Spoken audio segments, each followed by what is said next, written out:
bentuk-bentuk ajaran dari Isa Bugis itu memang sama persis dengan yang dilakukan oleh Panji Gumilang. Sebenarnya Pompes itu jangan membuat interpretasi aneh ya tentang ajaran Islam.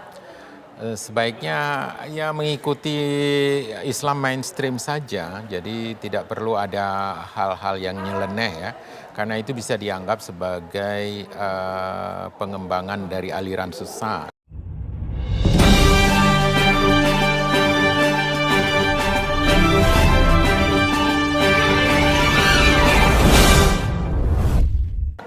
Dan kalau itu sudah mengarah kepada aliran sesat, itu susah sekali sebuah pesantren itu bisa bertahan. Biasanya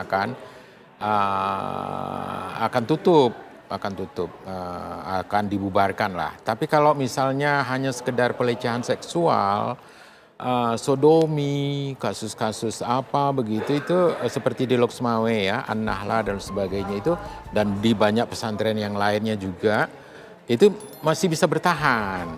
Umat Islam itu masih toleran untuk hal-hal tindakan-tindakan pelanggaran hukum itu. Tapi kalau udah penistaan agama, menyebarkan aliran sesat, menyatakan bahwa Al-Quran itu adalah perkataan Nabi, dan kemudian menyanyikan lagu-lagu Yahudi, itu sudah agak berat untuk dipertahankan oleh pesantren itu, walaupun dengan dalih interpretasi ataupun tafsiran ya, beda tafsiran dan sebagainya. Kalau beda tafsiran misalnya masalah sholat Idul Fitri, laki dan perempuan boleh berada dalam satu saf, itu nggak apa-apa, itu masih dalam perbedaan-perbedaan tafsiran, itu masih oke. Bahkan sampai pelecehan seksual pun ya lembaga pesantren ya sebenarnya itu sangat permisif ya kepada hal-hal seperti itu, dan biasanya nggak membuat pesantren itu langsung tutup, enggak. Tapi kalau sudah dianggap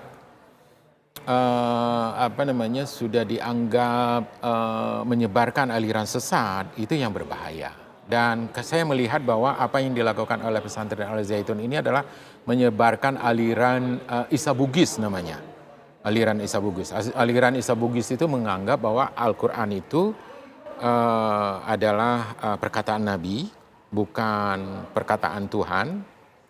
Kemudian dia menafsirkan bahwa besarnya kapal Nabi Nuh itu panjangnya 18 meter saja.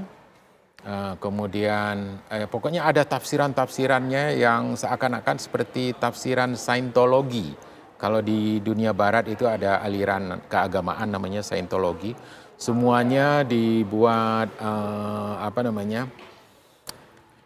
ukuran-ukuran standar-standar berdasarkan sains. Padahal sainsnya itu pseudosains atau ilmu palsu. Jadi saya kira apa yang dilakukan oleh Al-Zaitun ini adalah menyebarkan aliran sesat Isa Bugis itu, yang dikelola dan di-manage sedemikian rupa oleh para oknum intelijen.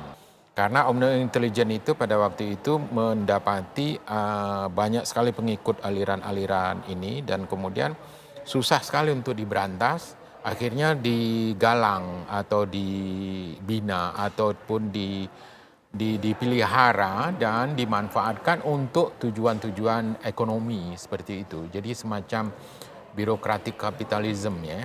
Jadi mereka membolehkan aliran ini untuk berkembang, dan kemudian uangnya terkumpul, tapi 90% diambil oleh oknum-oknum intelijen ini. Hanya 10% yang dibolehkan untuk membangun Al-Zaitun ini, membangun kapal, membangun macam-macam, programnya banyak sekali. Dan saya kira ini adalah kapal pesiar yang tampak di atas, tapi di bawahnya itu ada kapal selam yang besar sekali yang mensupport kapal selam ini. Jadi inilah yang KW9-nya NII Al-Zaitunnya. Al-Zaitunnya di atas, NII KW9-nya di bawah itu yang tak terlihat.